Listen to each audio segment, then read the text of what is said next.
فرمای ابو لهب تباه شو، د هغه مشن ناکامه شو او دا ستا په دشمنانو کې خطرناک دشمن و چې دی هلاک شو نو ستا د فتح لارې کولاو شوې او ستا د غلبې لارې کولاو شو. مسلمان دشمن چې هلاک شي، مسلمان خو د پټي او د پولي دشمن څوک نه وي. د مسلمان څخه دشمني د دین د وجې نه وي. چې څوک د دین دشمني او هغه هلاک شي نو مسلمان په هغې باندې خوشحاله شي. الله یې د دې زمانې ابولهب هم تباهګر جوړ کړي. دا ابولهب ډېر بدقسمته سړی دی. تاسو به وایئ چې ولې بدقسمته دی؟ دا خو د پیغمبر علیه السلام تره دی، دا خو د خانه کعبې ګاونډي دی، دا خو په عربۍ ژبه کې خبرې کوي،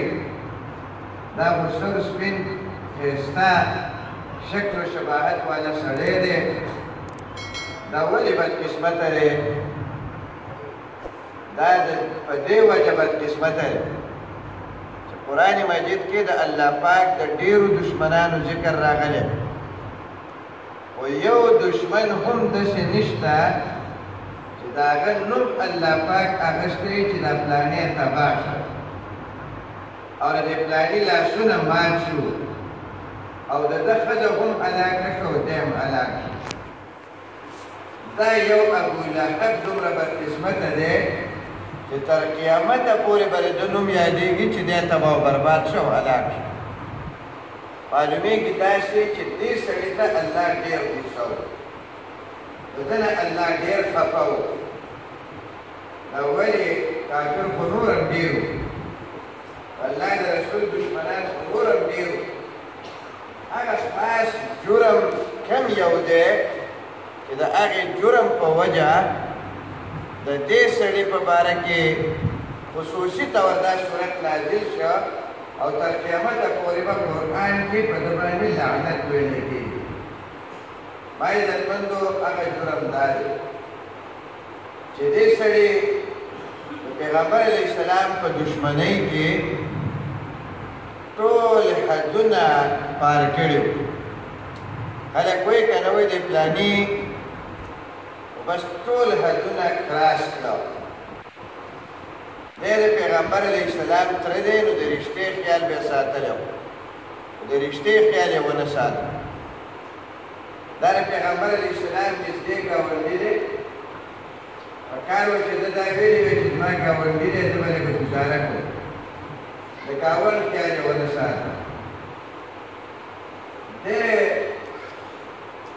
د مکې یو لوی سرمایه‌دار، یو لوی کاروباري سړی و او که تاسو خیال کړئ نو کاروباري خلک د چا سره دومره ټسل نه لري. بزنسمین سړی هر چا سره دشمنۍ نه کوي. ده د خپلې پیسې هم څه خیال ونه ساته او د الله د نبي خلاف یې هغه کارونه وکړه کوم چې پردو خلکو هم د نبي علیه السلام خلاف نه شي کولی. مثلا کله چې پیغمبر علیه السلام د مکې خپل ټول رشته دار او د مکې خلک را جمع کړه او اواز یې ورته وکړو چې خلکو تاسو زما په باره کې څه خیال دی؟ زه درته دا ووایم چې د دې غر شاته دشمن را روان دی او سهار وختي به تاسو باندې حمله کوي. تاسو به زما دا خبره منئ که به نه منئ؟ دا ټول خلک راکړی و، ابوجهل د ابولهب هم پکې و. دې ټولو وویل چې جربناک مرارا فما وجدناک الا صادق. موږ په تا باندې ډېرې تجربې کړي خو تا همیشه دپاره رښتیا ویلي دي. ته خو صادق او امین سړی یې، نو چې ته داسې ووایې چې دشمن حمله کوي نو موږ یې منو. پیغمبر علیه السلام وفرمایل چې ته خو ما دومره اعتماد کوئ نو زه تاسو ته د دې نه لږه ډېره اهمه خبره کوم چې دا دشمن در باندې حمله وکړي خو کورونه به وران کړي،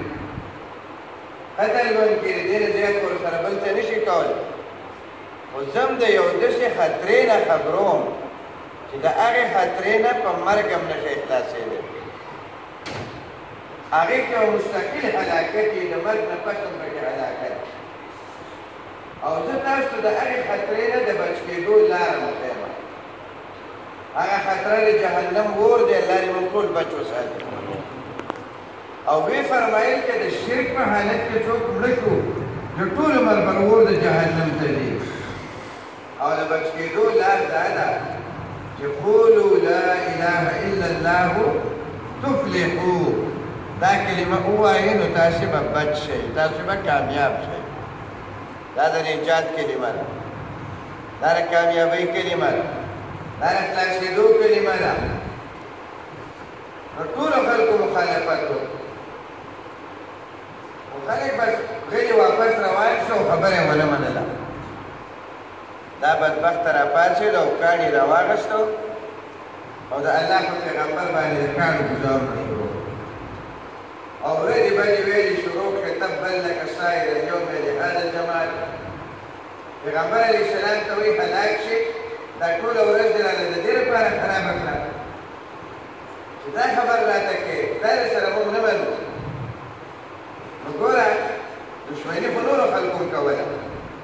دومره ګستاخي او دومره بد اخلاقي چا نه کوله الله دلته وفرمایل ته خو زما پیغمبر ته وایي چې تبا لکه خو په حقیقت کې تبت یدا ابي لهب وتب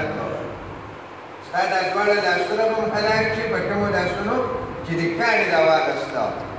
او ته به هم هلاک او برباد شي او ته به هم تباه او برباد شي دا یوازې نه وه که نه دا یوازې یو خبره وه چې سړي به ویلې وې چې یو ټایم کې سړی غوسه شو جذباتي شو دوسې له خولې نه ووتل بخیر دی د ده کور د پیغمبر علیه السلام د کور خوا نو د ده ښځه او دی دواړه دوی به په خپل کور کې چې دا کوم خشاک پشاک راجمع کړو غني ازغي دا به د غر نه به غني منې راوړي نو پیغمبر علیه السلام د کور مخې ته به یې غني وغورځولې او ګندګي چې دی راوځي نو چې سخام شي او په ریکو کې دا ازغي راشي دومره هغه پورې دی په دښمنۍ کې مخکې راوړه په دې باندې مې اکتفا ونه کړه چې کله به پیغمبر علیه السلام چېرته به د بل دی نه خلک راغې د بل دی نه مېلمانه به مکې ته راله او پیغمبر علیه السلام به هغې نه ملاقات ته لاړو او هغه مېلمنو ته قافلې ته تاجرانو ته به دعوت ورکاو نو دا ظالم به شاته ورپسې و پیغمبر علیه السلام به خلکو ته وی چې دا کلمه ووایي نو کامیاب به شئ چې لا اله الا الله او ده به کاڼي راغېستي و د الله په نبي به ګزار کو او خلکو ته به ویل چې صابیون دا صابي دی او دا دروغجن دی د پلار نیکه دین یې پرېښودی چې خبره یې ونه منئ دا کار به هم ده کاوه نو دا ټول حدونه ده کراس کړه نو الله رب العالمین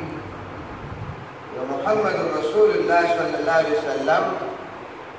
په شان کې ګستاخي نه برداشت کوي نو دا صورت یې راولې او دې صورت کې الله رب العالمین یو پیشنګویي وفرمایله چې دا خو لا ژوندی دی دا صورت چې نازلېده نو ابولهب ښه په دغه و د صحتمند و ښه غلبې وه ښه طاقت کې و هیڅ قسم د بیمارۍ اثر پې نه و ښځې ښه ټیکټاک وه خو په دغې وخت کې دا صورت نازل شو او د صورت معنا دا وه چې ابولهب هلاک شو لاسونه یې مات شو او د ده مال او د ده دولت او بچي د ده په هېڅ کار باندې رانه ابولهب څنګه مړ شو ابولهب باندې الله تعالی یو بیماري مسلط کړه داسې بیماري وه چې د ده نه به بدبویي تله څوک به د خوا نه ورتله زامن یې د هم جدا شو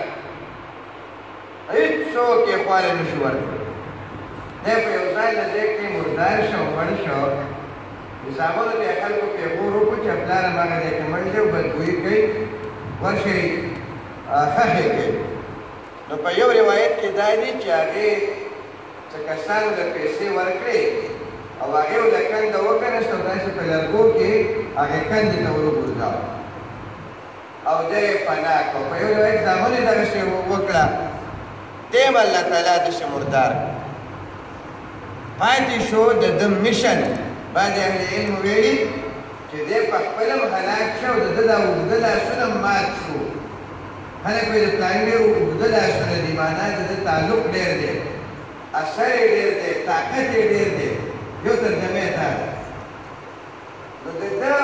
میشن چې هغه د الله د پیغمبر خلاف تحریک و، الله د پیغمبر خلاف د ده مهم و، هغه هم ناکامه شو. په جنگ بدر کې